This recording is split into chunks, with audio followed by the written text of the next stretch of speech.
Could have been better.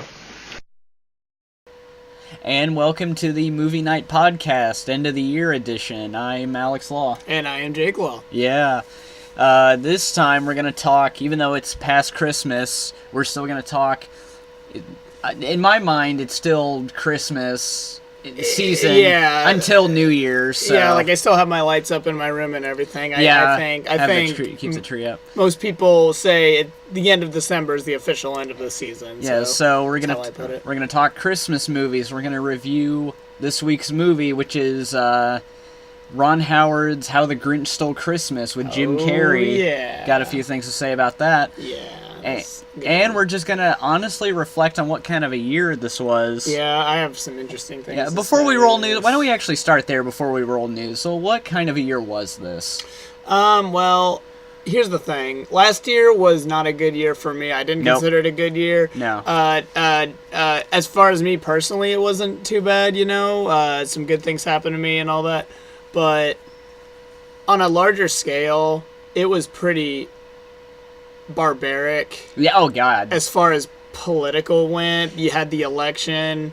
I don't want to get too political, but No, we try to keep politics out of these things as much as possible. But it's really hard not to talk about these 2 years without getting into that. So really, as November was rolling around and the election happened and Donald Trump got elected, you really just saw the internet just blew up, and I really do believe it brought out the worst in people in general, and everyone pretty much could admit that 2016 was dog shit. So we were pretty much hoping for 2017 to maybe be a recovery year, and just the fact that he was inaugurated in January, that pretty much set it in stone. This year was just as bad, if not worse. It was okay. So, as far as movies go, I was about to say, because I didn't think 2016 was bad for the most part. It didn't get bad until the election, and then a month after that, we lost Carrie Fisher and Debbie Reynolds a day up fucking apart. Oh man, that was so sad and heartbreaking. It's so sad, and so that's why everyone said 2016 was garbage because of that. Before that, it wasn't as bad to me. But this year, we're still, a year later, we're still living in those consequences, and that's why I think this is a worse year overall. Plus, the political crap has bleaked into things that I enjoy, like what happened with Cuphead, where there was a controversy about it being racist or whatever. Yeah. And Cuphead's a fantastic game, by the way. Oh, phenomenal. Love the hell out of it. And it's just so much shit.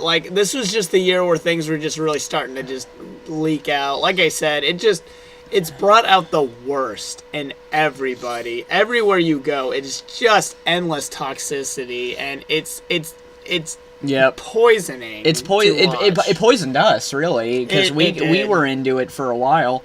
I was never, before 2016, I was not the least bit political. I didn't pay hardly any attention to it. And now I'm glad. Now I can see why. Yeah, and now that I'm a little bit more involved, I regret it.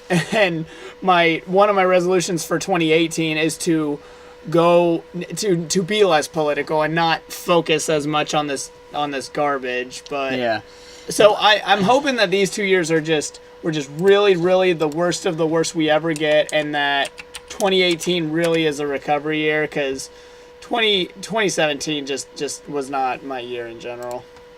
Yeah, I think you're right, because one of the points that you were about to make was this year's turnout for movies, at least summer movies, much better than last year. We had movies that took more risks and movies that were a lot better, because last year we got Batman v Superman, Suicide Squad, Jason Bourne, X-Men Apocalypse. We had a good one like Civil War, but this summer we had great ones like Guardians of the Galaxy 2 and Thor Ragnarok. Yep, Spider-Man. Most of the Marvel turnouts have been good. Hell, even DC made a decent movie with Wonder Woman. Get Out, was that summer? No, I think that was earlier on, but that's one of the best movies of the year, if not the best. Oh, absolutely, yeah. War for the Planet of the Apes. Oh, jeez, yeah. Fantastic. I think To be fair, I'm saying that in terms of blockbusters, though, which I do think is a big part of the summer season or the movie industry. But I will say there has yet to be anything this year that I think was as good as Swiss Army Man. Yeah, no, that's a great one. Yeah. But no, like, just in general, like, I just think on a larger scale, like, there's just so much negativity going on this year that it's just hard to. I mean, you gotta find some.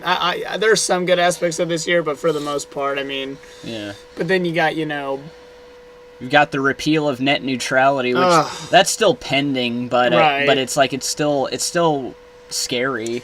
I'm hoping that that will get Either repealed or I already heard it's getting like lawsuits up the ass. So.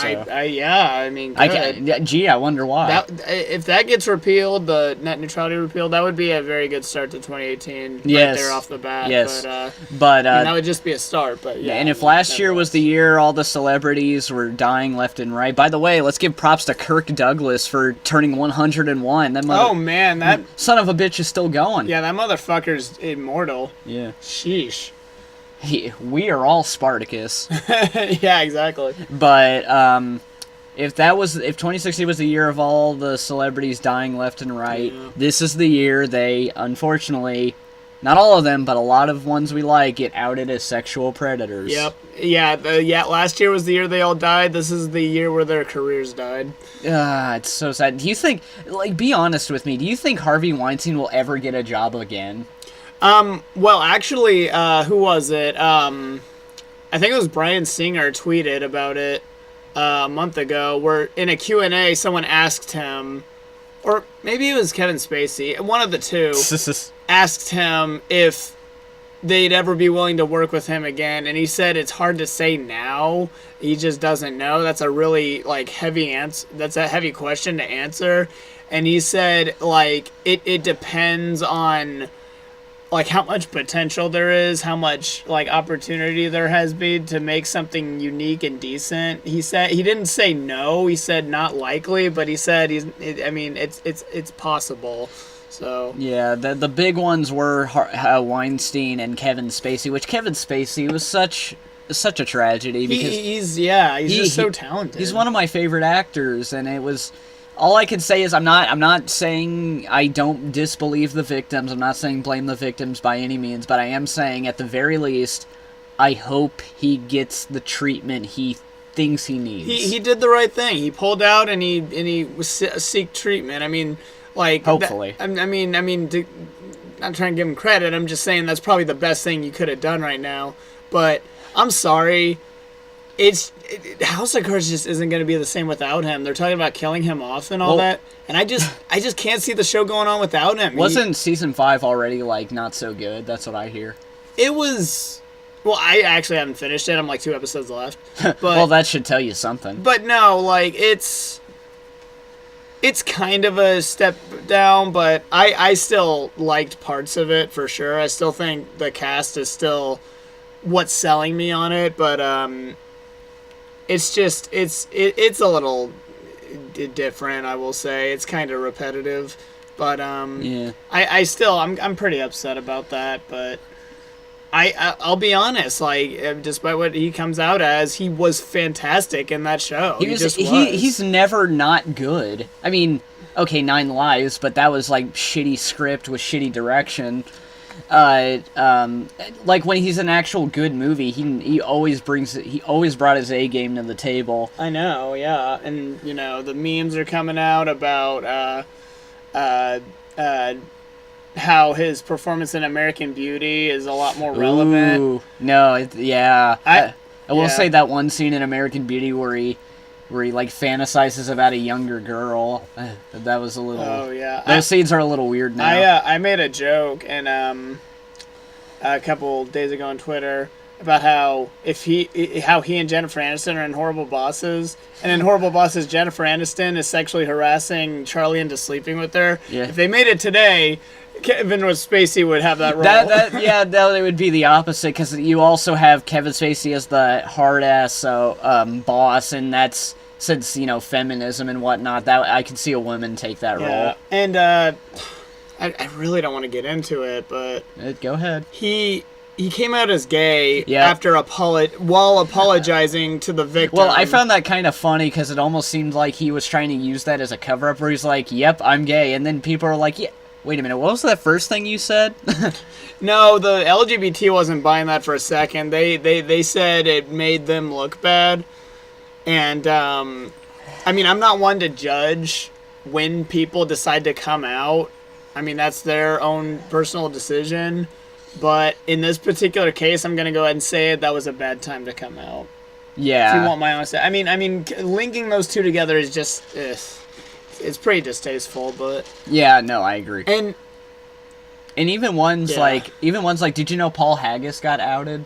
But he, Really? No, I did not. No, he denied it, though. Okay, yeah, Sylvester Stallone denied his allegations. He's actually... I didn't even know he had any. What? Oh, yeah, man. Fuck. I don't know if it was 93 during the setting of Cliffhanger. He was in L.A. And this girl, the 16-year-old girl voluntarily got with him and this other, like, co-star or something. And she did voluntarily, but she claims that he forced her to perform certain actions between the two of them. And not only has he denied the allegations, but he is suing her for defamation. Okay, I believe him because I love Sylvester Stallone. He always came off to me as a stand-up guy. I know I'm taking sides here, but I don't know enough about it to make a call. It's hard because it's like if Tom Hanks came out, you just wouldn't believe it. Yeah, it's not one of those things where you just I mean, it's hard to know for sure without enough evidence, so we'll find out. But hey, it's not even celebrities, because Screen Junkies had a big hit. This is the first I heard about this parade. Harvey Weinstein was like 2 days later, but we like Screen Junkies. Yeah, I fairly decent. Yeah, that's a good channel. It's a good movie channel, but Andy Signore, the leader... one of the head honchos, not just like someone who's behind the scenes, like the head honcho along with Dan Murrell, he came out, or no, he didn't come out, he got outed on three separate occasions, which...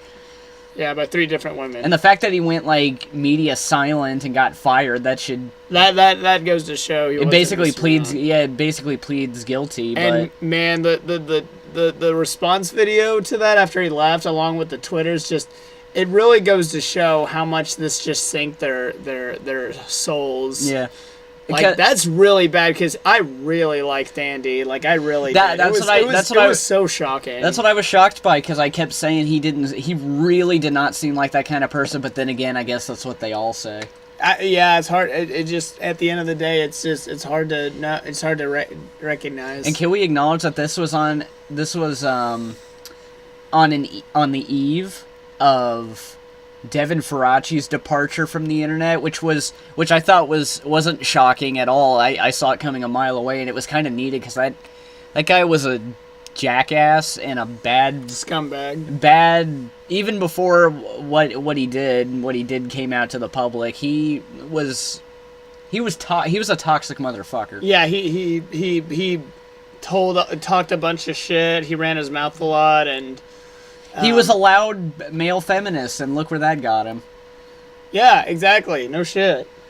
So yeah, it just all that put together. It's just part of this Me Too campaign, and it's really, really, really upsetting, but I think it's been blown out of proportion just a little bit. Yeah. I think there are some that didn't deserve the Me Too accusations that they got, like Senior Bush. Yeah, because he's like 93, right? He's like 93, he's in a wheelchair, he's bound in a wheelchair, and he doesn't know any better. And yeah, he just so happened to touch a female's ass. Like, I obviously don't condone that action, but making that a part of the Me Too campaign is just kind of ridiculous. Like, he obviously is an old man. He doesn't know any better. I don't think it's fair. Oh, he's a sexual predator. Like, come the fuck on, really? Yeah. So it's just, yeah, that whole thing spread out over the year, and while Donald Trump's fucking shit up in the White House. It's he is. It's just a fucking mess of a year. Yeah, we said this at the end of 2016, but we now need it more than ever. Here's to 2018. Please, please, please help us.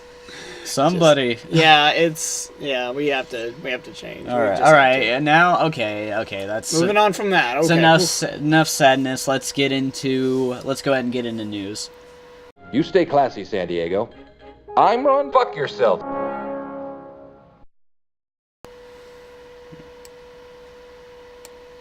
Okay, so, funny story about news. I don't know about anyone else, but I get most of my sources from places like Screen Rant or just word of mouth, Reddit sometimes if I'm really desperate.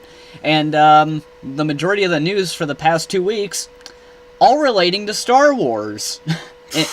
Whether it be reviews, conspiracy theories, or whatever the fuck, we are not going to talk about any of that. Nope. Because that could eat up the entire podcast. I could rant in fact, I have ranted for hours talking about that. Yeah, and not rant in a negative way, people. We love the movie. Rant about, I would love the hell out of it. Ranting about the backlash, the unfair backlash it's receiving from the internet. I've made my thoughts clear about Star Wars Last Jedi elsewhere. Go seek that stuff out. For now, because of that, I can only scrap up 3 pieces of news, and one of them is huge, and the other are like standard stuff that's interesting. But let's start with the. Actually, no, I take it back. Let's start with the smaller stuff and then end with the big one. Sure. So, Jumanji: Welcome to the Jungle just came out, and it's actually getting good reviews. I was not expecting that. Because it looked really bad. It just the concept, really. The trailer it looks like if this wasn't connected to Jumanji, I wouldn't think much of it. It just looks like a by-the-numbers funny comedy. But when you take the compelling story of Jumanji and you make it into this, it just by comparison, you can't help but be underwhelmed by it. With that said, I haven't seen... Even with the cast. Yeah, with that said, I haven't seen the movie yet, but I do hear good things about it, and the things I'm hearing actually sound kind of fun. I'm genuinely interested. Yeah, so Kevin Hart was in that movie, and I'm not really a Kevin Hart fan. No, me but neither. Now, he's talking about remaking Mrs. Doubtfire, starring himself. I don't know. Because lots of comedians do the dress up in a woman's the Wayans getup from Big Mama's House. Oh no, that was Martin Lawrence. Oh no, the Wayans did that movie White Chicks where they dress up as white people and oh god. Oh, and there's also like those Medea movies with Tyler Perry. Oh, I can't help but feel because Mrs. Doubtfire. This is what people don't understand.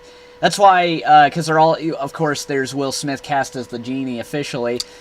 Nope. I don't think people understand that a lot of Robin Williams' characters were just that. Characters created by Robin Williams. They may have been written a certain way, but Robin Williams brought more to the genie than I'm sure the original script ever did. That's what I'm saying. I don't get this recasting because what they have to understand is, from my understanding, characters like Mrs. Doubtfire and the Genie were written with Robin Williams in mind. Like that was the reason this character was made, to have him in mind. Mrs. Doubtfire is as good as it is because Robin Williams can do that voice. To know, and it's not just an act, because I don't know if you knew this, but behind a little trivia for Mrs. Doubtfire is that to make sure the voice and makeup were compelling, he actually went out in public as Mrs. Doubtfire and nobody recognized him. That's insane. That is so cool. But I don't think Kevin Hart could get away with that. It would be, because we've seen, like I said, it might seem too much like him doing his really like high pitch, like, hey man, what's going on here? That whatever he does.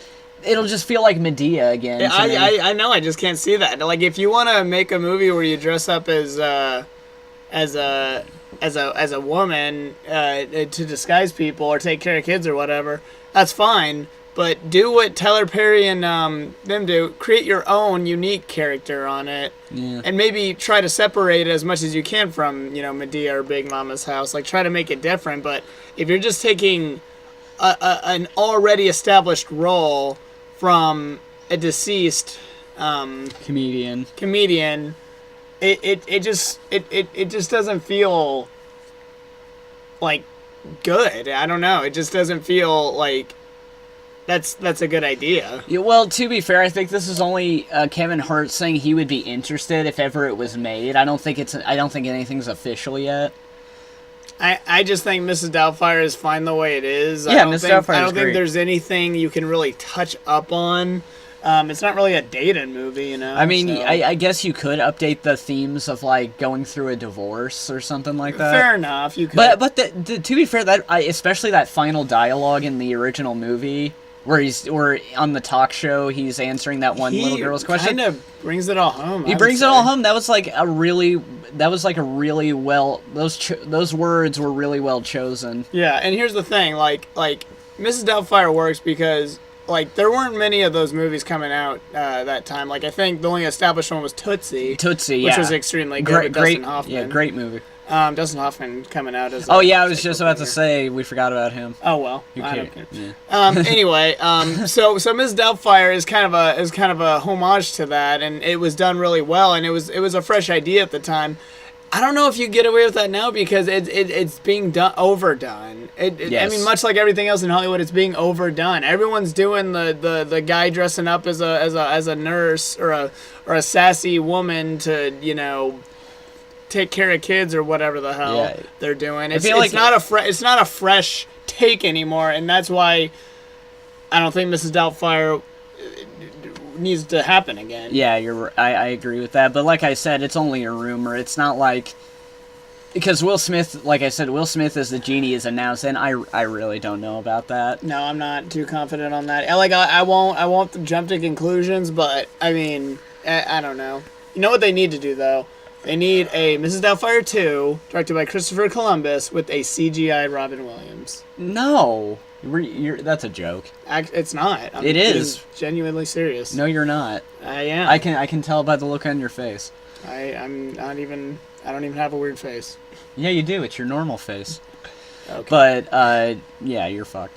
But yeah, I don't know about that one. But like I said, it's just it sounds like he was just spitballing, so I don't think we should. Just not really a terrible, but it's just not a really interesting pitch. It's just yeah, a Mrs. Doubtfire, except it's me doing my thing. Like it's just not a unique pitch. I don't know. Yeah, and that actually leads into the next thing, which is another movie that did a similar idea but failed. Was not this movie because it isn't out yet, but Ocean's 11. Remake, I think it's called like Ocean's 8 or something like that. Yeah. But with an all-female cast. Now you know where this is going, right? Yep.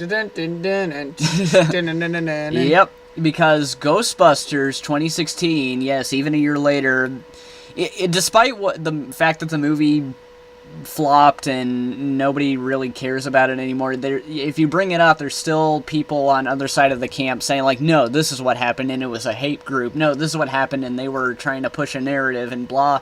Gives a shit.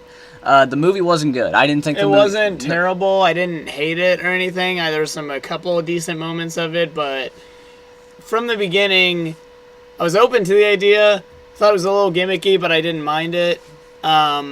And then I saw that trailer, and all my confidence in the movie immediately went down the toilet. And I was immediately like, oh my, oh my. Yeah, I felt the same way.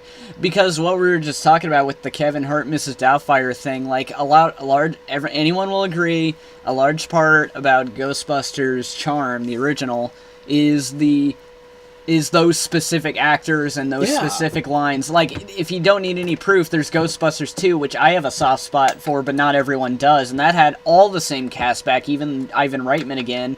Nobody liked it, so... Yeah, no, Ghostbusters 1 is a lightning in a bottle scenario that cannot happen twice. And trying to make it happen again is...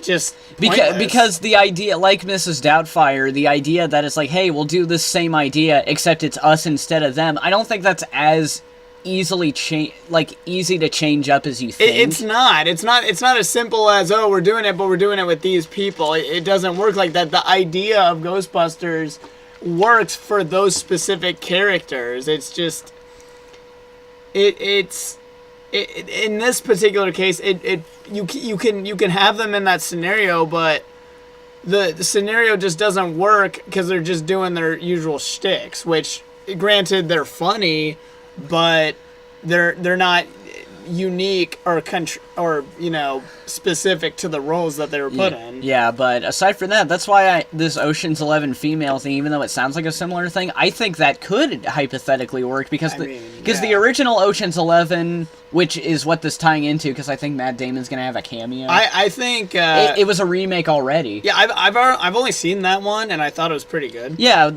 I only saw the first one also, and it was a decent movie. But like I said, it's already a remake, so it's not like anything is gonna be tarnished with a female cast. Yeah, I mean, I'm not saying it would in general. I'm just saying like the idea. It has more potential than Ghostbusters or Mrs. Doubtfire. Exactly. Now, here's the thing. I'm just going to wait for the trailer. Has the trailer been released yet? I don't think so. I think there's only been a poster. I'm going to be on the lookout for it.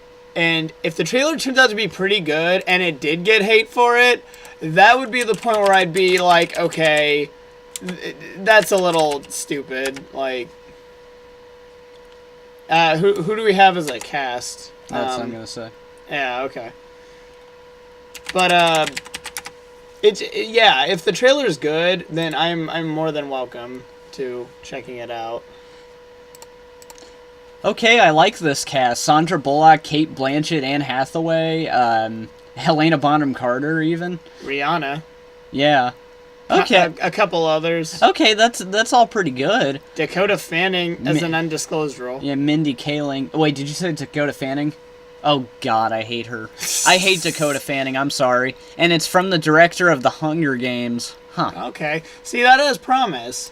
I mean, not against Paul Feig, who can make funny movies. I liked Bridesmaids okay, but yeah. I don't think his particular brand of comedy worked for Ghostbusters. Nope. Myself. Nope, not at all. But that's old news. Yeah. But no, no, like, I will be on the lookout. Yeah. I think this could work. I really do. I have confidence. This has more potential than those other things by a mile. Yeah, because here's the thing. The reason, I know you don't like to keep talking about it, but I just want to make one quick point. The reason the Ghostbusters thing got hated for, not just because the trailer looked bad, but because people are super, super passionate about Ghostbusters. It's a very, very beloved series. So when you try to tarnish it, they're going to get defensive. Much like, the new Star Wars movie. But Yeah, much like the new Star Wars movie. I don't know. Like, I'm not saying Ocean's 11 doesn't have a fan base. I'm just saying I don't think it's a fucking obsessed fan base. No, because Ocean's 11 is not a landmark movie. It's a decent flick. It's a good movie. It's a good Soderbergh movie, but it's not. Ghostbusters is, like, iconic. Yeah, exactly. So I feel like this isn't going to be another repeat of that. Yeah. I'm hoping it's not anyway, because for the love of God. Yeah. just enough of that, please. Yeah, so... just... We'll see how it goes, but overall I'm feeling confident. Yeah, overall the cast is good, and it has more potential than not. Yeah, exactly. So. Okay, well, honestly, that's all we got, except for the big one. Disney ate Fox. Swallowed it whole. Not whole, per se, but, actually, yeah, pretty much. Like, they still own the rights to their sports and news and TV shows. Does that mean Disney owns Family Guy now? No, I just said they kept their TV shows, or at least I'm pretty sure they did. Because under Disney, Family Guy, I feel like would be long gone. Yeah, probably. Like, can you imagine if Disney owned Family Guy and they made it uber family friendly, or they made it all awkward humor? or they imagine if they release a statement, let's put the family back in Family Guy. Oh my God! But I will say though, Bob's Burgers. I'm still glad that's going on. Although under Fox, because Fox, of course, with Simpsons and Family Guy, they're known for dragging stuff into the ground. I love Bob's Burgers. Oh yeah, no, it's phenomenal. I think it's a wonderful, wonderful show, and I don't want to see. Okay, 8 seasons in. It still has, like, because Family Guy wasn't great for 8 seasons. It had hit and miss episodes by that time before it totally shit the bed by season, like, 10. Bob's Burgers 8 seasons in, and it's still going strong. It still feels fresh. But I don't want it to get to that point where it gets tiring or sloppy or whatever. Yeah, definitely. I mean, I would like for it to keep going right now, but it's because it's still staying strong, but... I would say because Family Guy, it probably shit the bed after season what you would say 5 or 6. No, because season like 5, 6, 7, and 8, they all had like hit or miss episodes. Some are a lot better than others, but I had some of my favorite episodes, like the Road 2 episodes. I realized like no matter how done I am with Family Guy, I'll always be welcome to a new Road 2 episodes. That's the travel episodes with Stewie and Brian. Well, what season did Brian die? That was like 9 or 10. Then that's when it started to suck? Yeah. Okay, so Bob's Burgers is 8 seasons in, and I wouldn't really call the episodes hit or miss. I would call most of them still hits. Yeah, really. There's never really, there hasn't been a breach in their comedy style that's made me go, yet, so... we'll just see, but anyway. But that's just going off on a tangent. That's a small part of it. The big news is Disney just came into Fox, broke the doors out and says, we'll take that, we'll take that, we'll take that, we'll take that. Yeah, I know. Like, just out of nowhere. Like, it's almost as if they did it just to show them who's boss, just to show them that they can. Like... So this means that the X-Men universe is going to be the one and the same with the Marvel universe? I don't think so, because I think it's way too late about that. I've said this from the beginning, when people were when I think X-Men made what was it? Apocalypse, and everyone was like, "Oh, that sucked," because I thought Apocalypse sucked also. Sell it back to Marvel, and I'm like, it's too late for that, because what is the difference between mutants and the Avengers? It's like, oh god, down with mutants are scum. What about Thor over there? He has powers too. Oh, but he's okay though. Yeah. Where's the justice in that? See, I already thought, real quick, I already thought it was a mistake that the TV Marvel shows, like Punisher and Jessica Jones, I already think it's a mistake to put those in the same universe. Yeah, that probably wasn't necessary. I mean, you get a few references, that's pretty much it. There's no, there's no cameos or anything. But, how does that work exactly? Was Disney able to do that because Fox had Marvel titles and that's why? Is that what it was, or? I think they just made it similar with Sony, Spider-Man, and Marvel with Homecoming. I just think they made some kind of deal. Now, you mentioned X-Men. Back when Apocalypse came out, everyone was like, "Yeah, sell it to Marvel." Now I'm not so sure, because Deadpool was R-rated and it was great for that. Yeah. Logan is one of the greatest Marvel one of the greatest superhero movies I've ever seen in my life. Yeah. And again, because it was allowed to be like a gritty Western. I know we're always sick of superhero movies being gritty, but Logan did it right, because it wasn't like brooding for the sake of brooding. It had challenging themes. It had a gritty tone, yes, but it had great characters. It helped too that he's such Logan is such an established character that we've been with all these years. That really was a big jolt, though. So and plus this new thing they got coming out called the New Mutants, that looks like a Cronenberg horror movie. That is so interesting.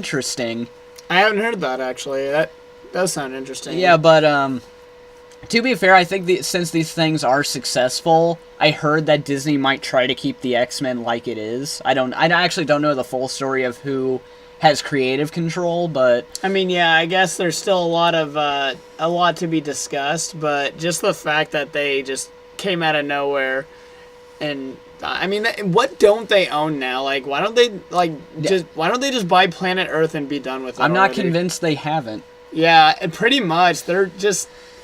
Now, that's the big question, why people are so split about this deal. Do you think it's becoming too much of a monopoly? Well, a little bit, maybe. But I just think there's so many people... I think when they buy out, Marvel and all these other things, I think the people of those perspective areas are still connecting together to try to inform Disney of what they want their vision to be in their perspective areas. I still think I still am confident that Fox is going to have some creative control over it, but I mean, it's hard to say right now, but I think It'll. We'll just have to see. Oh, also, the Alien franchise goes to them, and they just closed down the Alien Covenant sequel, if ever there was going to be one, which, I'm kind of okay with, because I did not like Alien Covenant, and Ridley Scott, because this is something Bob Chipman said on his Twitter. He said, because everyone's like, oh, since they canceled the Alien Covenant sequel, maybe Disney will reboot it. And he was like, reboot it into what? The Xenomorph hasn't been scary since the second movie. Oh, really? It's true. Like, because he's too... Well, that's the most recent Alien movie I've seen. It's too iconic for its own good. Like, the design it's too familiar. It's not scary anymore. I mean... Especially since Alien Covenant, I thought just, like... horribly fell flat on its fucking face about trying to make the Xenomorph scary again. And, yeah, I mean...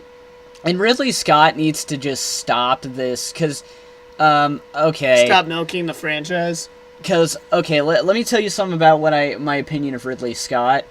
I am not a huge fan of Blade Runner, the original. I acknowledge its greatness. I acknowledge why it's important. I think it's an important movie. I just don't love it. And that's because the final cut, he put in that stupid unicorn scene, which, to me, it seemed to just undermine everything the movie was trying to say. So I'm not a fan of Ridley Scott when he's in this mode of, oh, you think it was about this, but really it was about this.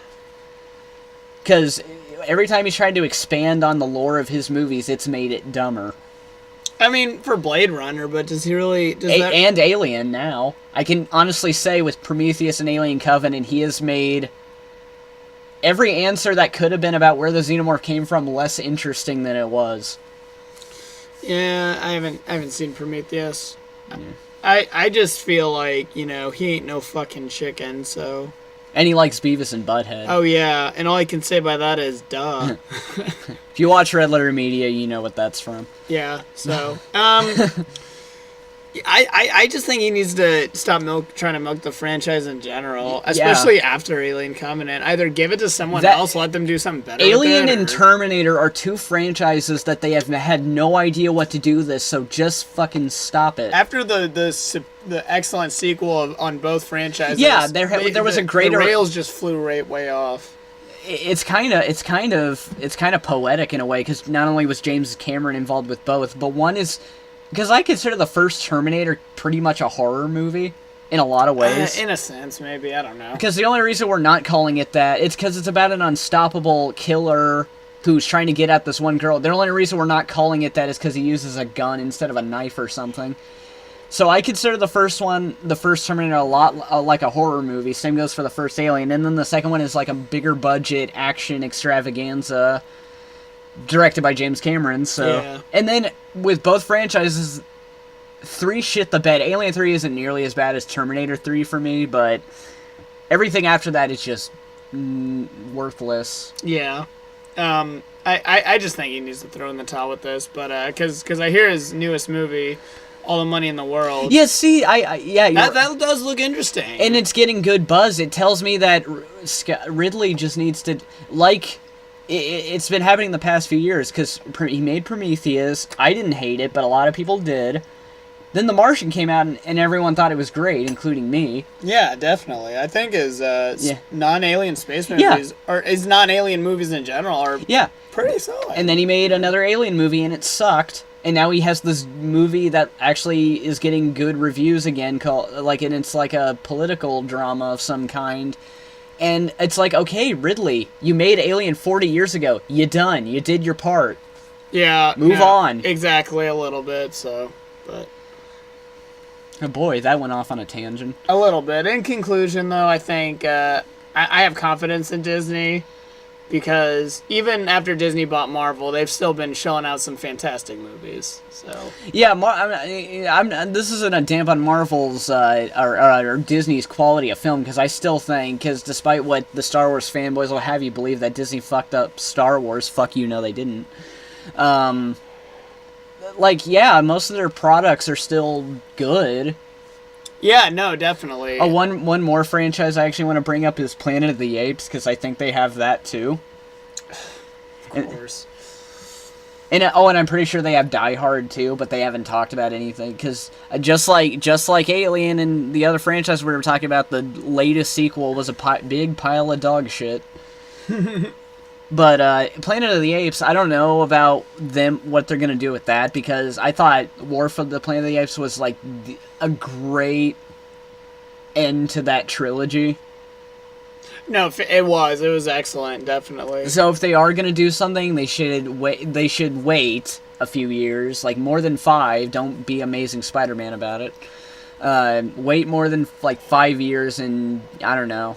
You know what? I would say just let it die, but yeah. I mean, it's only a matter of time before they buy out DC. And then they own both franchises. I don't see why that can't happen, because Justice League just, did not do very well. People would... I am very confident that people would see a Disney version of Justice League, Aquaman, all of them. I am confident they would be into that. Yeah. They've just proven themselves at this point, so... I mean, I'm a little, weirded out, but I'm also kind of like, well, this should be interesting. Yeah, that's what I have to say about the Disney deal in general, where it's like, I don't have strong feelings about it. There's some stuff I'm worried about, but I don't think there's anything so far where I'm like, uh-oh, they fucked it up. It's all going to hell. No. Because, like I said, Marvel got the rights back to Spider-Man, and we got a good Spider-Man movie again. Mm-hmm. So... with Homecoming, so yeah, that's all I have to say about that. We'll see what happens in 2018. Yep, let's see how it goes. Same goes for everything else that's toxic and shitty. Yeah, no shit. Okay, well, now let's get into that actually wraps up news, so let's actually get into our topic, which is, what makes a Christmas movie? What are the best Christmas movies? Die Hard. The best Christmas. Okay. I wish Connor could actually make it this time. Yeah, he doesn't think Die Hard is a Christmas movie. No, he is a Scrooge when it comes to Die Hard being a Christmas movie. Okay, I have some things to say about that. I have no problems with Die Hard being cemented as a Christmas movie, because it is part of the plot, not just about wanting to get home to his family, but I like the idea that the terrorists decide to attack on Christmas Eve, like the most unlikely time of year to do that. Yeah, exactly. But plus, it was recently adapted into a children's book with illustrations entirely in rhyme. That is awesome. Yeah. And even the screenwriter came out like 2 days ago and defended the fact that it's a Christmas movie. I can't remember what his reasoning was, but... it's about family values at the end of the day. Yeah. And he said something about how the pregnant secretary is supposed to be symbolic of Virgin Mary or something. Okay, then. That's what he said. I don't know. But, okay, John McTiernan isn't quite Stanley Kubrick, so... But, oh, did he write it? I didn't know. No. The only problem I have with Die Hard being a Christmas movie... Okay, not... because I watch it around the holidays like everyone else does. First of all, I want to say... nobody gives a shit about Die Hard 2, because that also takes place at Christmas, also ends with Let It Snow. Nobody cares. Because Die Hard 2 is not that good of a movie. I don't think it's that bad. I mean, it's not the worst. It's definitely better than Die Hard 5, but everything is. So there's that. I find that funny. It's also...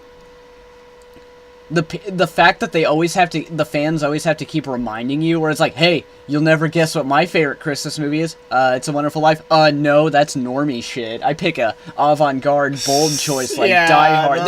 They always act like they're the first people to notice it. That's a little annoying. Like, I think when you force it as a novelty, that things... It ceases being a novelty. And it actually... I don't even think it's the best alternate Christmas movie ever made, because there are alternate Christmas movies to watch. That would be Gremlins. Yeah, Gremlins. Because Gremlins actually has more Christmas imagery, I would argue, with the snow and the fact that they attack a Santa Claus at one point. Yeah, no, Christmas... Yeah, exactly. See, here's the thing. The way I define a Christmas movie is, could this or could this not happen without Christmas? Like, would the same values, morals, and idea and story be as relevant as it is if it weren't Christmas I have related? to point that out because, okay, before I get to this point, I want to say Lethal Weapon is every much of a Christmas movie as Die Hard is. Yeah, I agree. It's a bit of a drier version of Christmas. Yeah, but it ends with it begins with Jingle Bell Rock, and there's a shootout in a Christmas tree lot, and Riggs gets invited to Christmas dinner at the end. Yeah, it's a little dry on that aspect. I don't think it's as much of it, but I see what you're saying. I think it's been overshadowed by Die Hard. Yeah, a little bit. But what I want to say, though, since Connor's not here, I just want to bring up what his main points are of why it's a Christmas movie, so we can kind of argue against those points. He says because the plot isn't related to Christmas, that you could take Christmas out of it and it'd be the same. And he said it's about fighting terrorists. It's not actually about Christmas. Those are his main talking points. Okay, I have to point this out. It's a Wonderful Life is always a Christmas movie because it does take place at Christmas, and it was released on Christmas Day. The movie was, but story-wise, you could hypothetically set that during the spring or something because it's not about Christmas like the way A Christmas Carol is. It's about a guy who gets in debt, tries to kill himself, and then realizes his life was great and he shouldn't throw it away.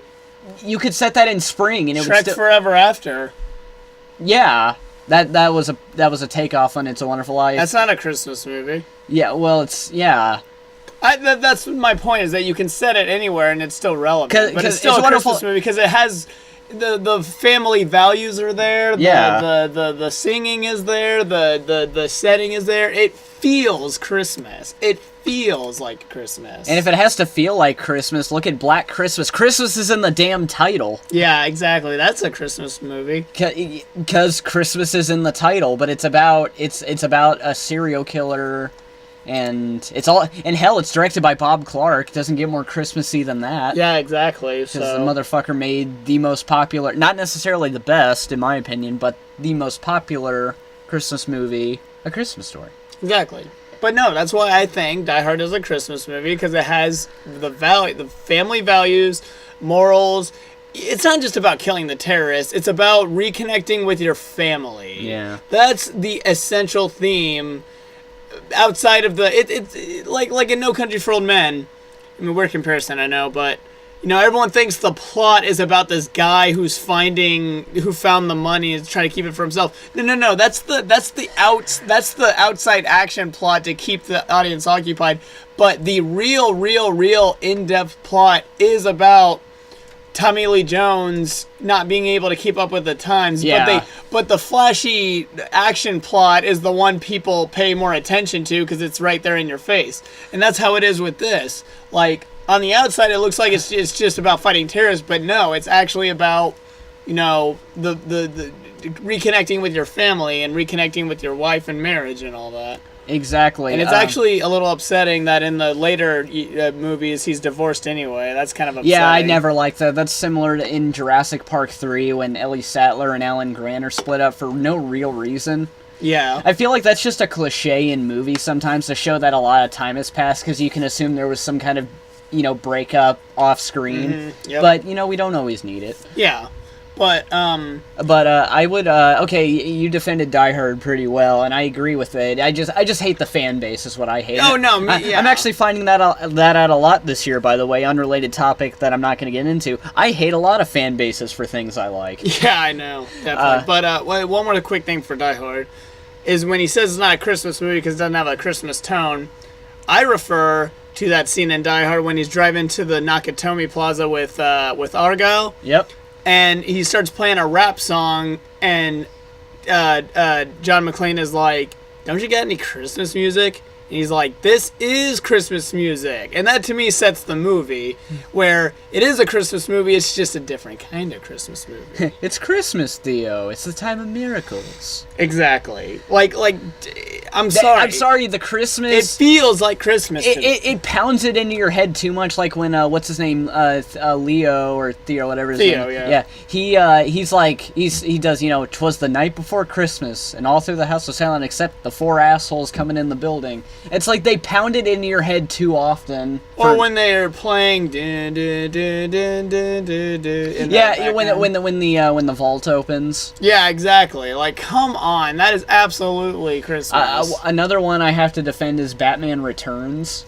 I haven't seen that in a bit. Yeah, I consider that because another one that's just like one of Catwoman's final line in that movie is "How about a kiss, Santa Claus?" before she kills Christopher Walken. Oh yeah. And they talk about it a lot. In fact, one of the plot points of that movie is the Christmas Queen or whatever getting assassinated by the Penguin, and he frames Batman, the Christmas Queen. So you know what I do remember is that Batman Returns book, that cartoon animated book we used to have. I remember that. That had a big Christmas tone to it, and that would make me think a lot of Christmas. Yeah, well, that just sums up the movie in general, where the movie is pretty. That's why the movie has such the fan base that it has, is that it's some of the most nightmarish imagery ever put into a major blockbuster. And the fact that there were children's toys that were actually canceled because the movie was so violent and perverted, and and like you just said, we owned a children's book about it. Yeah, Tim Burton directed that too, right? Yes. Okay, yeah. And I'm surprised you had to ask. That has Tim Burton written all over it. Well, so does Coraline. And no, that was Henry Selick. It seems like that because Henry Selick directed Nightmare Before Christmas. Speaking of which, Nightmare Before Christmas is an interesting case where it's hard to tell. Everyone has trouble deciding whether to watch it on Halloween or Christmas. I watch it on Thanksgiving. I mean, it's got Santa Claus in it. I watch it at Thanksgiving because Halloween, Christmas, why not meet it in the middle? So instead of picking one or the other holiday that it's remotely related to, you pick to watch it on the one that's not remotely related to it in any way. Yes. Makes sense to me. And one more, Tim Burton. Edward Scissorhands. Probably not in general, because it's a movie that takes place over a period of time, and it becomes Christmas at the end. That doesn't strike me as a movie that is a Christmas. I wouldn't call that a Christmas classic. No, it's because it's yeah, I mean, there's great scenes. There's Christmas imagery that's great, like when Winona Ryder's dancing in the snow. Yeah, that's all fine and good. Yeah. But having a couple Christmas moments in a movie, I don't think defines the whole movie as Christmas. In my general opinion, defining a Christmas movie is a movie that just makes you think and feel Christmas when you watch it. Yeah. Or just has the tone of a Christmas story, has the plot of Christmas, has an overall genuine sense of Christmas. Like, just the themes and morals are there. That's all that matters. Like, not whether or not it had to exist in the time of Christmas in the plot. I'm saying whether or not the themes are there. I mean, obviously with, like, Bad Santa. I was just about to bring that up. The themes aren't really there, but it's about Christmas. The plot is revolved around Christmas. So yeah, but there's different kinds of Christmas movies, but I think that's my general definition. There's just ones that need to put you in the right mood. Yeah, I think you're right about that. And I'm not saying Bad Santa does, because Bad Santa is like one of the most mean-spirited movies I've ever seen. But hilarious. But also one of the funniest. Yeah. Yes. I was thinking about one that puts Krampus. Because God, yes, despite being a horror movie, Michael Dougherty, out of the two movies he's made that are both holiday themed, he gets the holidays better than any other human being I know. No, exactly. Trick or treat, like that. That was like, that's how Nostalgia Critic described it. He called it Halloween porn, and he's absolutely right. Yeah, exactly. It's a doozy. And Krampus is the same way. Like the intro to Krampus, like the title sequence, is one of the funniest things I've ever seen. Where it shows like the craziness of like Black Friday and shopping malls like going crazy. Oh yeah, that's a funny opening. And he scene. also because I thought Krampus, because at first when watching the movie I thought like the characters were caricatures, where you got the redneck cousin who's basically Randy Quaid, played by the guy from The Office and Anchorman, who I like. Todd Packer. Yeah, that's not his real name, but that's him the in character. The Office.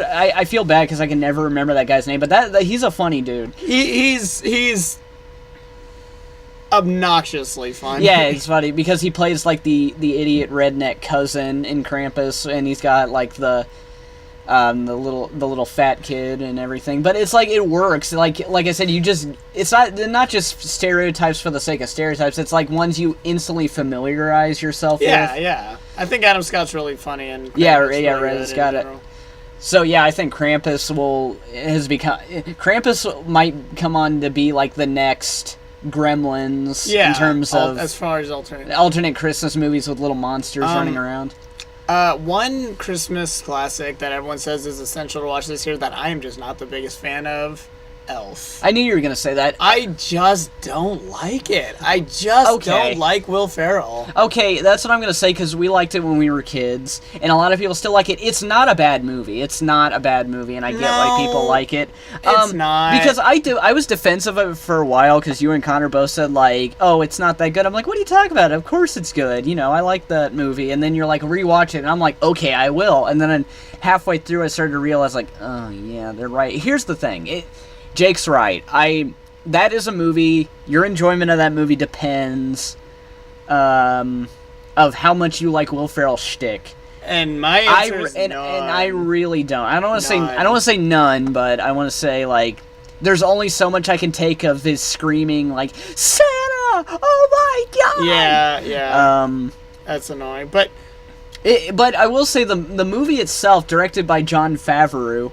It's a really clever premise. In the first half of the movie, it's a good fish out of water story when he gets to New York and he doesn't know how anything works. Like, that stuff is fun for me. It's like almost like a Christmas version of Crocodile Dundee. But then I think it gets way too sappy.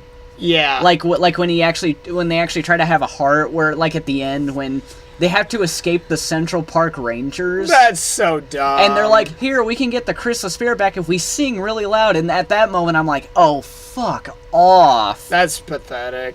I'm sorry. I know it's heartfelt for some people. I thought it was sappy. You want my honest opinion? I think the ending's kind of mean-spirited.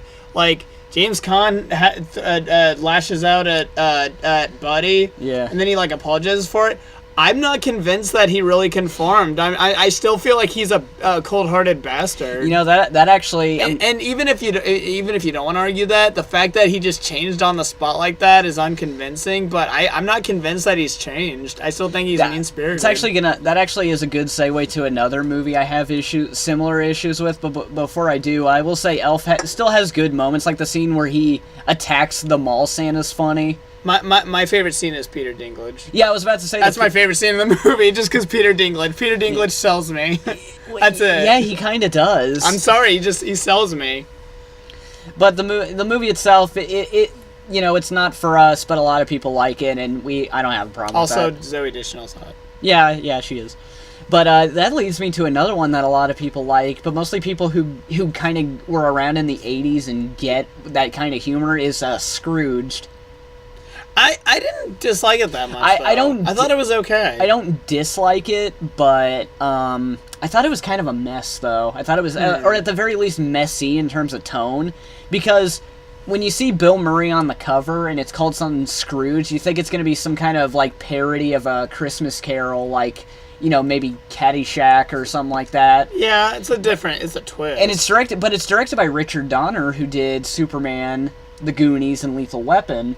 And he has quite the range, I must say. He more than any other filmmaker I know. But so there's that.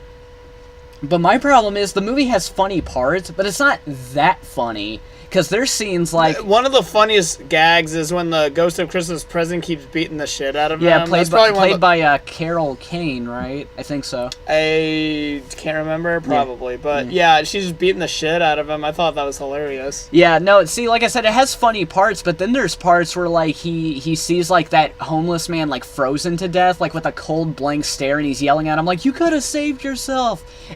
Holy shit, that's not funny. Yeah. Yeah, it gets a little dark for a comedy. I feel like it really, and like what you were saying about Elf, I kind of felt the same way when he's giving his big heartfelt speech. I didn't buy it. Yeah, I thought he was still kind of a dick. Again, I haven't seen it in a bit, but I wasn't as compelled by it, obviously. But I'll tell you what I did watch this year that I was extremely compelled by was the Alistair Sim Christmas Carol. Oh, classic. Absolutely loved it. It's Christmas, but it's got a very gothic theme to it. He fucking nails it as Scrooge, in my opinion. Yes, Alistair Sim and George C. Scott are those two versions are the two best ones, in my opinion. Because I think the George C. Scott one has the best. I think George C. Scott is the best Scrooge that's ever been. But it's a TV movie and it shows it, whereas Alistair Sim version had the best atmosphere and gothic scenery. Oh, jeez, did it ever. And I've actually seen a handful of different... That's what's cool about A Christmas Carol, is that they all tell the same story, but there are different interpretations that are kind of interesting. I think the imagery of the different versions is what really differentiates them all from each other. Like, I think the scenery, the imagery, that's what I love about each different version, is that they have their own different vision of what the ghosts look like, what the scenery looks like, the interpretation of the events that he's being forced to watch. Yeah. I think the interpretation is surprisingly different, and because when I watch Christmas Carol, a different version, I never feel like, oh man, I know exactly what's going to happen. There's no point in me watching it, because the imagery and the different feelings going around keep me going, and the different performances. Yeah, because I've seen a lot of different ones, like the Zemeckis one, which Jim Carrey, which that one is... Because here's the thing, because another one is Polar Express. That's another Christmas-related movie that Zemeckis did with that motion cap technology. I was okay with that movie, but you either buy that motion capture technology for animated movies or you don't, and I'm not into it. It's at least when it's trying to create humans, because it just comes off as awkward. And Zemeckis made some weird choices in both of those movies. Like in Polar Express, Tom Hanks plays the conductor and he plays a few others. Why does he play multiple roles? Why does he play the kid? Not the voice, but the motion cap. You gotta admit, that's... Oh, wait, he doesn't play the voice? No, I thought... I thought he did. But he did the motion capture technology. Why? Yeah, it's kind of weird.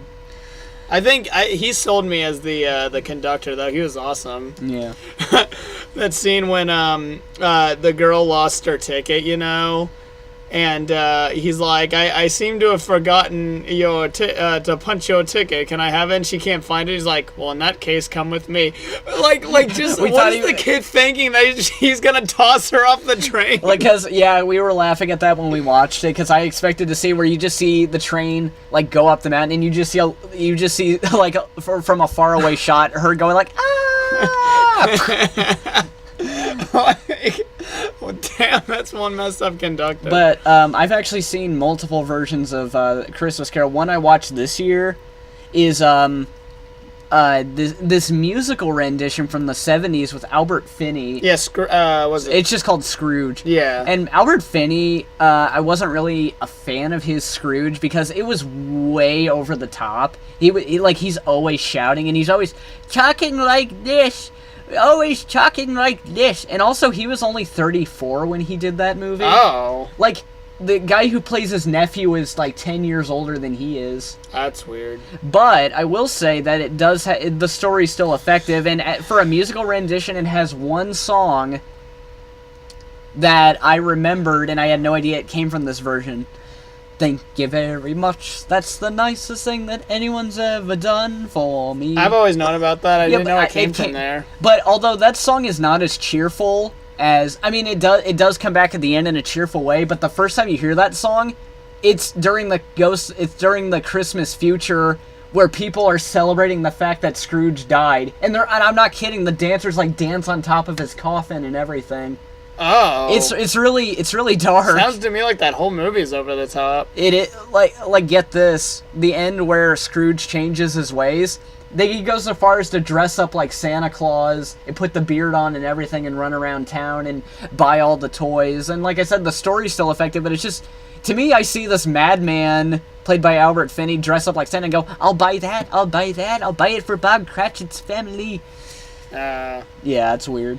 But it's still interesting. How about speaking of weird Christmas movies, how about cult classics like Santa Claus Conquers the Martians? Oh, Haven't seen it That yet. it's as it sounds. Did Mystery Science Theater ever do an episode of that? Yep. Did they? They did that, and they did the other Santa Claus movie made in Mexico, just called Santa Claus, so it's even more deceiving. It's about that. In that one, Santa Claus has a castle in outer space, teams up with Merlin the Magician to fight the devil. Whew. Did Woo! Monster Madness review that? Yeah, Cinemassacre. That's where I first heard about it. I need to take a look at that. That's a bunch of weird offbeat Christmas movies, but of course there's always the classics. Like I brought up It's a Wonderful Life. That's like a basic. Oh, that's perfect. That's a perfect movie. That is a perfect. Miracle on 34th Street. Yep. I loved that. I saw that for the first time this year, and I freaking love it. Yep. Loved it. Home Alone, which... Oh, yeah. I haven't seen Home Alone in a few years, and I was always kind of cynical, like, oh, yeah, it's whatever. Everyone talks about it. It's whatever. I watched it this year, and I'm like, wow, this is actually a lot better than I remember. That happens sometimes, but although I don't know what it is, because I pretty much think Home Alone is solid from beginning to end. Home Alone 2, though...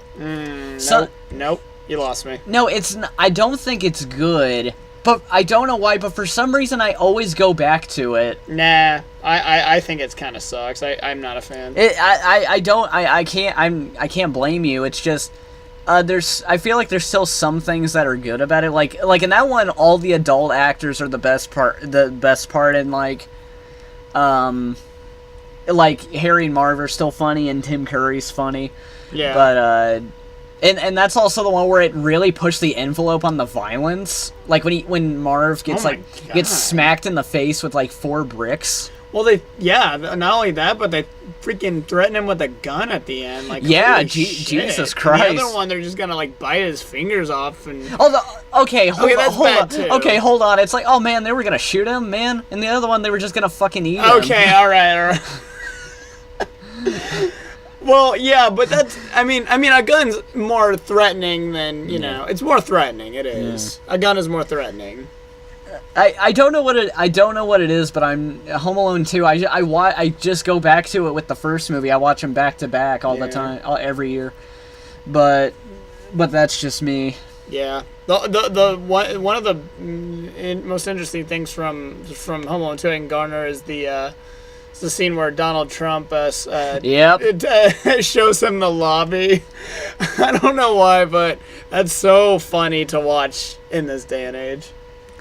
Yep, and of course there's Christmas Vacation. Christmas Vacation. We gotta talk about that one. Yeah, because that's the one I really underestimated at first because I've stated before, I made my opinion of the first Vacation quite clear. It's one of those 80s movies that I just don't really get the appeal of. At least not that much. I don't think it's that bad. But Christmas Vacation, I think, is one of the best examples of a Christmas family get-together gone to hell. Because we've had those before. Yes, we have. I feel like everyone has that one Christmas where everything's just going wrong. And this movie relates to that perfectly. Christmas Vacation, I also think, is one of the few comedy sequels that surpasses the first. Oh yeah. Oh god. Nowadays, that's like frown. Yeah. There's no way. No, they don't exist. Yeah. Like this is one where I absolutely think it's superior. Like I said. I'm not gigantic on Chevy Chase, but him as Clark Griswold is so damn funny. Oh yeah. His visual humor, yeah. The visual gags in that movie are unsurpassable. They are insurmountably hilarious. Like the tree, like when they forget to bring a saw, so it just cuts to the tree. You see the tree on their car, and it has the roots still attached. Yeah. It's so funny. When he's up in the attic and he keeps getting hit in the face by the floorboards. Yeah. Oh man, it's just hilarious. To be fair, to that movie's credit, it's not just about the funny gags and the pratfalls. It's also like that specific scene in the attic that actually has a tender moment when when he's watching his own Christmas. See, it's funny, but it brings it back home later on. Like it's just such a. It's feel good in all the right places, and it makes you feel like shit in all the right places. Yeah. But I just think it's a super, super rich, fulfilling movie. It's just an absolute, absolutely. When I first watched it, I was a little bit like, this is okay, but I still get that vacation humor vibe, and I'm just not huge on that. But after a couple listens, rewatches, I was immediately this really is something. Yeah, you warm up to it quickly. Absolutely. And of course, Charlie Brown, which we've made it a tradition to watch every Christmas Eve. Yeah. Yeah, but lately we've stopped watching the It's Christmas Time Again Charlie Brown. Not because we dislike it per se, just because it's just... Because we got the double DVD with both the original and the It's Christmas Time Again Charlie Brown. It's Christmas Time Again Charlie Brown is fun and all, and it's like the funnier of the two specials. Yeah. But the original is just so classic. Yeah. Like almost every single scene is iconic. Exactly, I love it. Not to mention, Connor made a good point that the whole theme of the first Charlie Brown was anti-commercialism, trying to get to the true meaning of Christmas. While the second one is about getting back to that commercialism. Yeah, a little bit, but because that's what made Charlie Brown so unique, especially some of the older ones. Like, because for Halloween, we watched The Great Pumpkin. The Great Pumpkin, which I liked. I liked it. Yeah, and I feel like that had a bit of a I honestly believe that had a bit of an anti-religious message. If not anti-religious, definitely pro-choice. What's the guy... The creator of Peanuts is a Christian dude, though. Is that right? Yeah, he's a Christian dude. I mean, he's the one who put that story, that nativity story in the Christmas thing. Well, yeah, that's true, and that was potent at the same time, and it was ballsy, especially nowadays. Yeah, he fought to get that on there, and it's like, without that scene, there's no point to the special. That was the whole point of the special, is anti-commercialism, tying it together. But I don't know if I would call The Great Pumpkin anti-religious. I think it's just saying, don't let it consume your life. Like, don't let it overbear you. Don't let it waste your life. Don't waste your life away on it. I think that's what it's trying to say. I find that very, very interesting. No, it is. You don't expect that. I mean, you just don't expect that as much. Yeah. So I thought that was interesting. You want to talk about Love Actually? That movie fucking sucks. It does not suck. It sucks. No, it does not suck. It's not that great either, but man, it's harmless. It's really harmless. It's too harmless. No, man, it works. It works, okay? It just works. British humor knows how to do Christmas. No. And the drama is so sad and bittersweet. It's that movie is... And the casting is awesome. That movie is a syrupy batch of pixie... No. That movie's a syrupy batch of pixie dust, and I can't stand it. No. 2 plot points are. The whole movie. No. 2 plot points are, and the rest of... But you take those 2 glossy plot points, and you smear them over the rest of the movie, and you refuse to pay attention to what else there might be. Like I said, 2 plot points. The one with Richard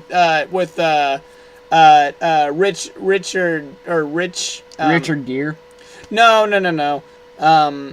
The one with what's the main character's name in Walking Dead? Rick Grimes. Rick Grimes, the actor's name though. Well, yeah, it's Abraham Lincoln. It's not Abraham Lincoln. I think it is. Andrew Lincoln. Abraham Lincoln. Yeah, Andrew Lincoln. The plot point with him is pretty damn sappy, where he can't speak or whatever. And the one with the kid at the airport, that's pretty sappy. The rest really aren't, if you really went back and saw them. They are, though. No, that one with the chick who has the mentally retarded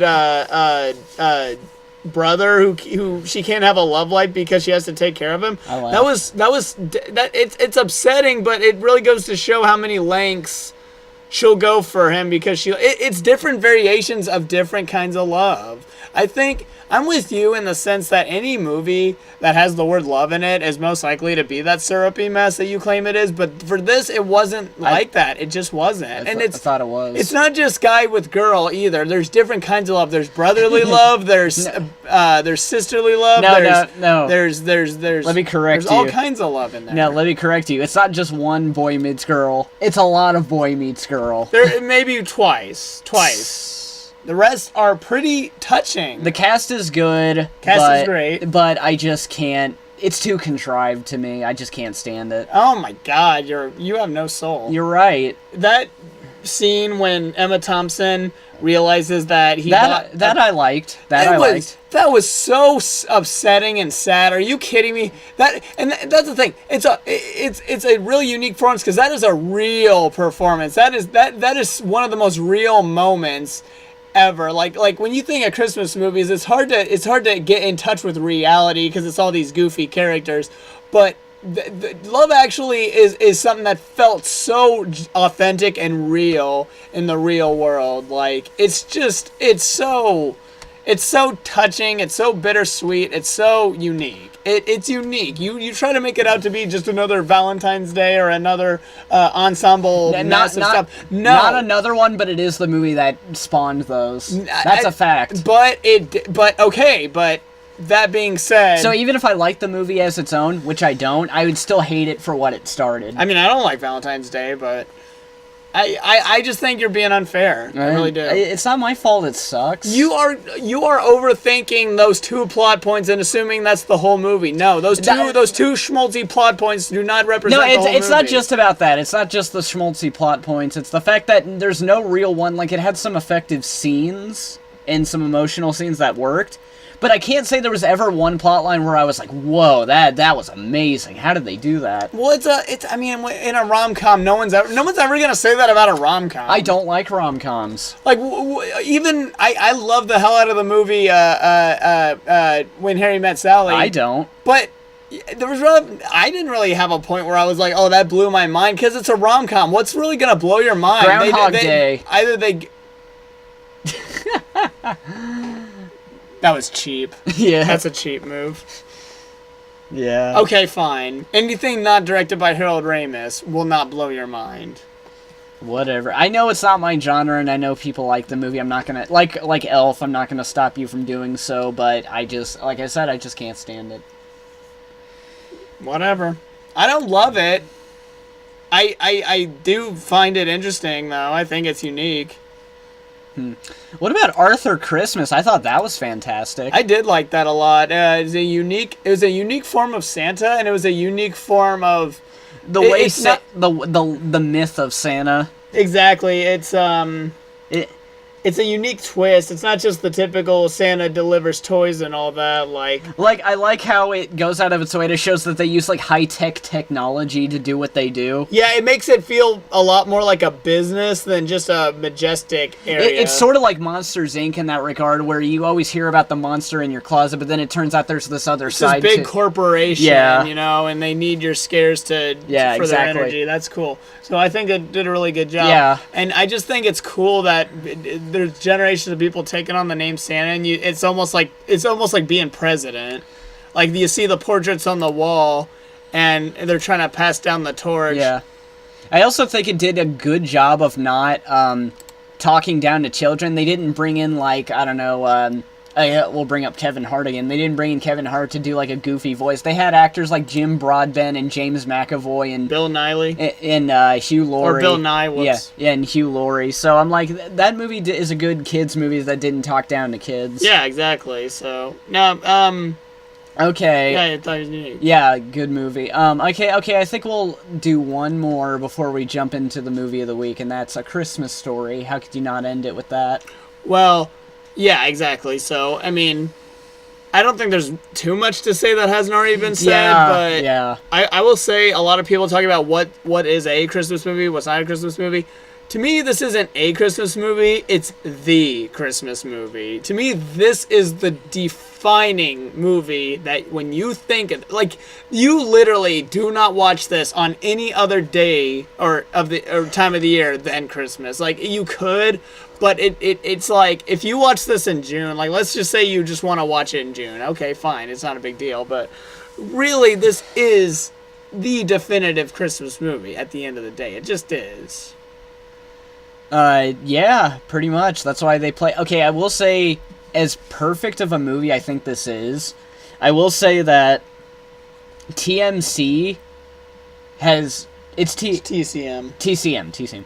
And they have taken the fun out of watching it in general because they do that 24-hour marathon.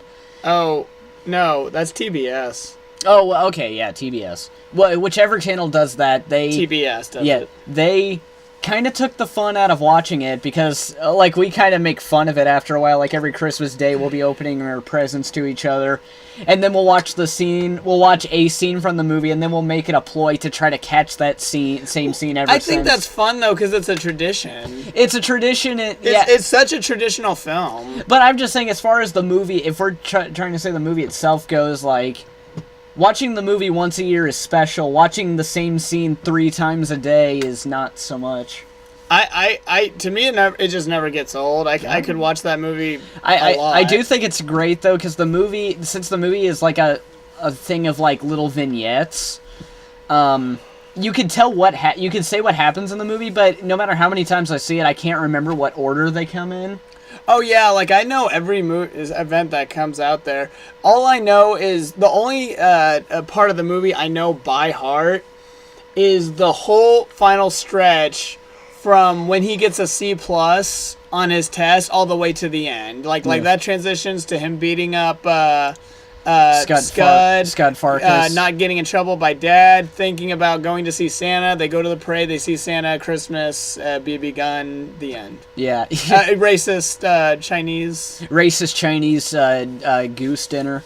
Yeah, exactly. So that whole stretch I know by heart, but everything else I'm like, I know the scenarios, I'm not familiar with what time. And that's not trying to make me come down on the movie too hard, because it's, like I said, it's basically a perfect movie. It really is. It's got so much spirit, love, and joy to it. And if any of you watch Movie Bob, you should definitely check out his Really That Good of Christmas Story, which goes in-depth details on the meaning, the real meaning behind it besides the BB gun. Like he really explains it in a positive way. There's a lot of shit he said, oh, this is supposed to resemble this, and it actually got me thinking, like, wow, that's really detailed. So yes, it's definitely, I mean, again, there's just not much to say what everyone else hasn't said. I mean, it's just, it can't be praised enough. It's just that great. Christmas Story is a Christmas classic. The Christmas classic.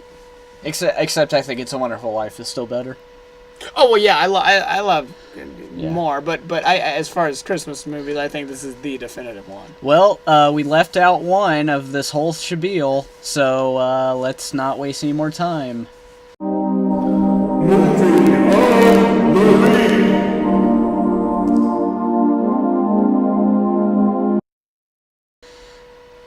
This Christmas, we watch How the Grinch Stole Christmas. And it's just such a great classic. Like, it's a definitive cartoon classic, and everyone loves it. No, Jake. Not that How the Grinch Stole Christmas.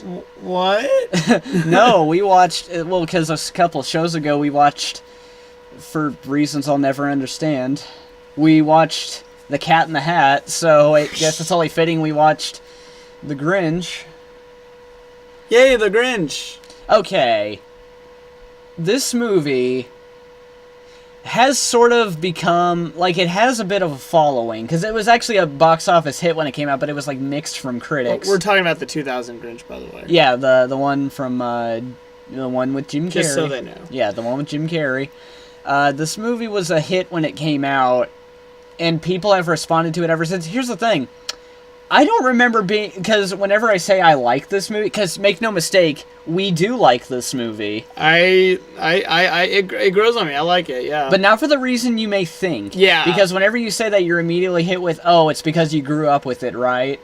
Not necessarily. Well, like, we did, but we didn't really like it when we were kids. Cause I wasn't big on it, no. Because it wasn't really it's not really a fun family movie. It's got these weird Who creatures, and it's kind of weird. It's weirdly directed. It's weirdly directed, and it has, like, strange visuals, and Jim Carrey is both funny and kind of scary. So, what is it? But here's the point, though. Okay, in terms of it being an adaptation of the book and the Chuck Jones classic, yes, it's not that. Like, but I feel like that kind of goes without saying. Mm-hmm. I don't feel like you really need to defend why the original works better. It just it already stands on its own. Yeah, it goes without saying why it's better. Because this movie, the fact that I just got done saying how weird it was, I like it as, honestly, I like it as a what the fuck Hollywood movie, because... Yeah, a little bit. Because that was the first feature-length Dr. Seuss adaptation ever made that was also live action, and it was only one of two. Mm-hmm. And the fact that it weaves the original story in and keeps the original message, so I don't think it really shit the bed in that department, at least not compared to, like, the Lorax or the Cat in the Hat. Yeah, it keeps the focus where it belongs, but you have to go into a lot of weird details to get there. Because, yeah, there's weird details like the fact that the Grinch has an origin story. He does indeed have an origin story. I mean, he was always the Grinch.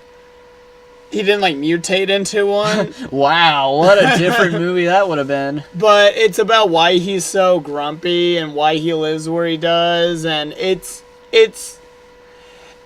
just unusual. It's so different and strange. But I feel like that adds to that's why many people, or at least I, keep coming back to it, because think about what they really made there. They made a weird movie. Forget that it did a disservice to, whether you think it did a disservice to Dr. Seuss or not.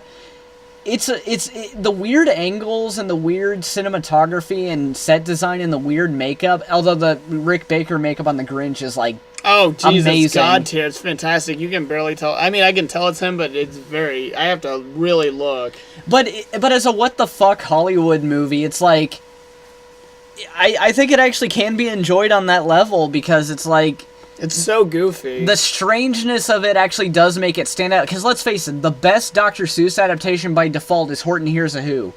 It's also the most forgettable one. Yeah, exactly. But this is not good per se, but it does make it stand out a little more. That has to be something.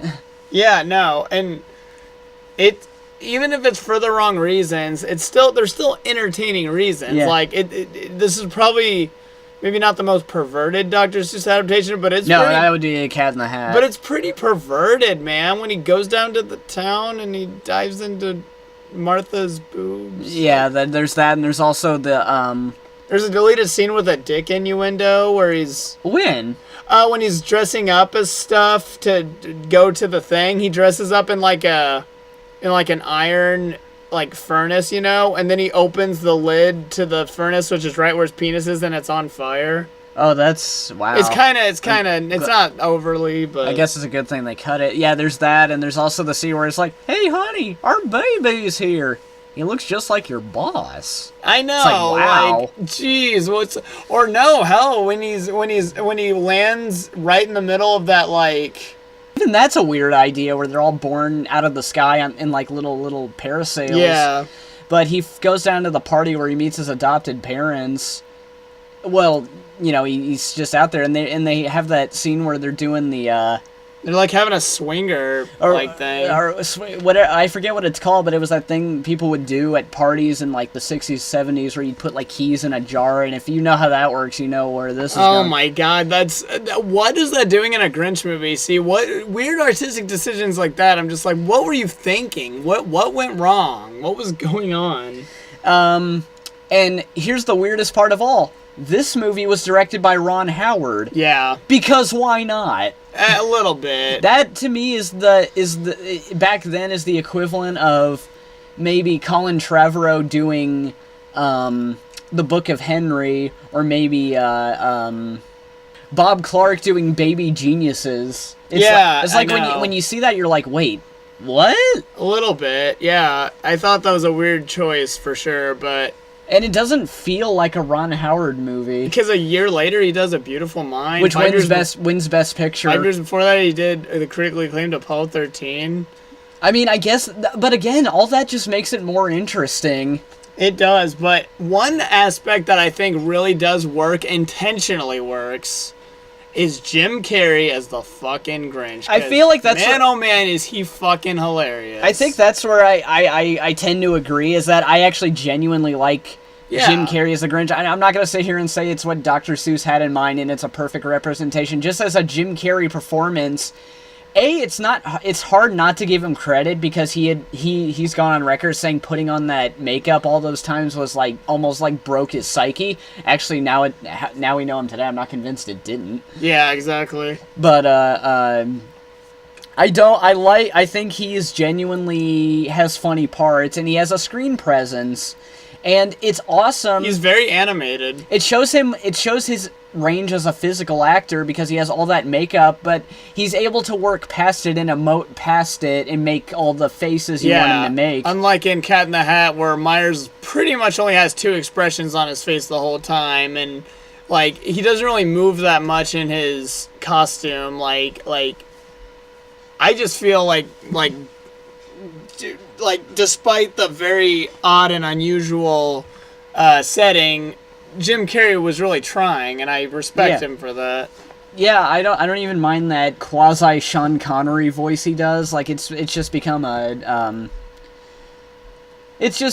like its own thing. Like it's sort of like how I sort of defend Willy Wonka or Johnny Depp as Willy Wonka, not for what he did, because I don't think I didn't think he was that good in that, but it's not meant to be compared with Gene Wilder, because he's clearly trying something else. I don't think it's fair to be like, oh, well, Gene Wilder is so much better. He was, but Gene Wilder was like one of a kind. Yeah, exactly. Same goes for the Grinch and the Boris Karloff's voice, which you wouldn't really think Boris Karloff having an elegant voice, but lo and behold. Yeah, and I think part of when you grew up with this movie, smaller things like the Sean Connery voice and all that.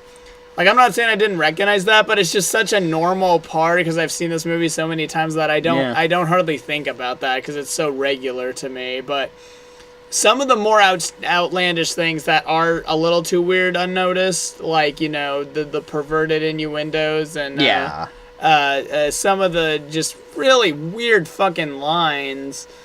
It's just... And some of the weird angles and that stuff that you just grow up starting to notice more and more. But the Sean Connery thing, that never... Yeah, no, I was okay with that. And I'm not defending it as a good movie, because despite the fact that I think it did try because Ron Howard's a big fan of The Grinch, like everyone is, the original. Mm-hmm. And he was really trying to weave the message in there, and I thought that was all fine and good, even though it's... But here's the thing, as a story, though, it's like you got that weird origin story, and you got that whole middle of the movie dedicated to the Whovelation, which honestly goes nowhere. Yeah, it really doesn't. It's just. I mean, you could argue it makes up Cindy's character, but yeah, maybe. I mean, it's not really. I mean, the payoff is just so weak. I mean, oh god, Cindy Lou getting her own song. Yeah. My god, she's not a bad singer. No, it's not even the singing voice. It's just, my god, was that song bland. Yeah, they play that song a lot, though. It's a Christmas regular on the radio, apparently, so I have to hear it a lot. Oddly enough, I noticed the scenes, because I actually thought Anthony Hopkins did a good job at the narration. Mm-hmm. I thought so. But it's almost like the scene where he goes into town and with the mask on and the disguise, and he has that weird cloak on. And the narrator, Anthony Hopkins, is saying all the famous lines from the book, like, the Grinch hated Christmas, the whole Christmas season, please don't ask why. But meanwhile, while that's happening, Jim Carrey's like cracking off all these jokes. It's almost like it's almost a parody. It's almost like a parody, like it's like Jim Carrey's in another movie. A little bit, but it's entertaining, so I think it's hard to hate it. It's hard for me to hate it because, like I said, the original is so perfect. I don't think this is really tarnishing it because it's already set in stone to Yeah, it's not betraying anything or just. I mean, it is in parts, but at the same time, as its own movie, it's like it is strangely kind of entertaining just for how weird some of the choices are, and the fact that I actually do like Jim Carrey. Yeah, Jim Carrey was a decent role, if I had to be honest. Yeah, and now we're getting another Grinch movie next year. I think it's next year. Yeah, it's gonna be another like Lorax and Horton. It's gonna be CGI animated. Made by Illumination, which I honestly, from what I've seen of the Lorax, it actually seems worse to me than the Grinch because. I think it looks, yeah. Because, at least, like I said, the Grinch kind of stands out for its weird choices at times, whereas the Lorax, everything about it just seems so pandery and cynical, with, the little fishies trying to be, the next Minions and everything. But, yeah, and there's, and fucking, the Onceler in that's like a hipster, pretty much, where he's got the hat. By Zach Braff, I think? No, Zach Braff was the kid. I think it was Ed Helms, right? And there's a scene where they're like, why aren't you off playing Donkey Kong or something? Give Grinch credit, it never went that far. Yeah, I mean, the original Lorax cartoon is... Oh, it's fantastic. It's the shit, yeah. But it tarnished it, so yeah. I don't think it tarnishes the classic Grinch cartoon a little bit, but it doesn't, betray the meaning, No, I don't think it did. The new Lorax movie, from what I hear, betrays the meaning and betrays the tension. If not betrays it, it definitely throws it in your face more and makes it less ambiguous. Yeah, exactly. But, with the Grinch... The Grinch doesn't really do that. I didn't think it did, because... And there's... I'll stand by the scene where he's like, maybe Christmas...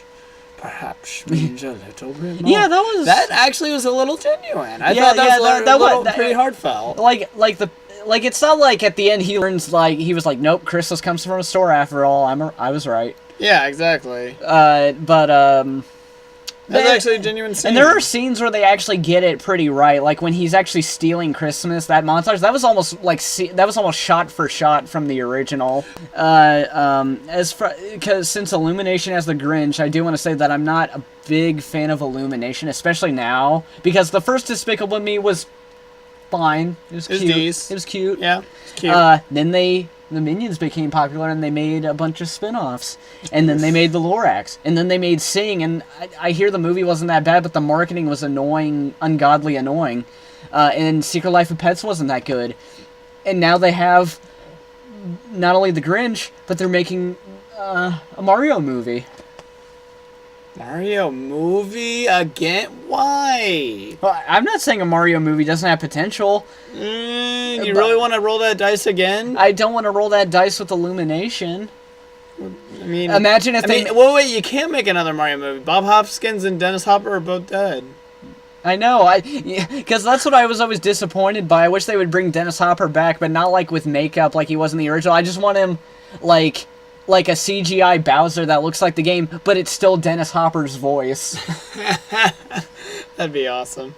I'll send you a love letter, fucker.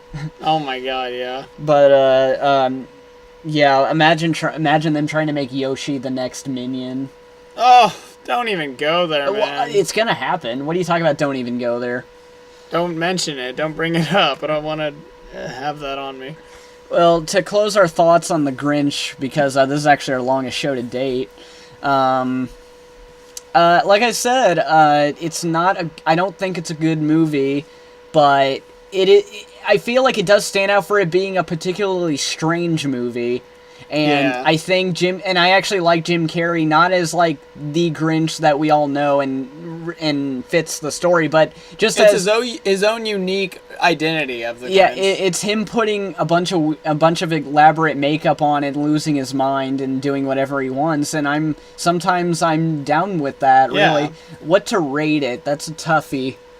I feel like if I'm rating it for how much I enjoy it, I guess it's like a 6.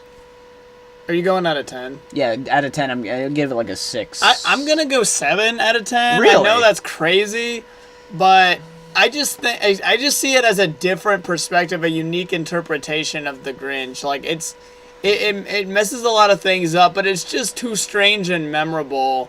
It is memorable. And it's really entertaining, and I get a laugh out of it every time, and I just remember it with me. And I feel like anyone, I don't feel like it's insulting in any way. So No. I feel like if you haven't seen this and you really love the original, this is unique. Like you will have an interesting time watching it. It's just so strange and weird. It's sort of like where what we were talking about earlier, where A Christmas Carol is like a classic, and then Scrooged with Bill Murray is like a weirder, darker interpretation of the similar story. Yeah, exactly. With a comedic actor just unhinged. I mean, this new Grinch movie has an explosion in it. If that's Yeah, there was that weird scene where like he runs away from the explosion like a Mission Impossible movie. Yeah, exactly. So if that tells you anything, if you don't want to see it after that, I don't know what to tell you. So Yeah.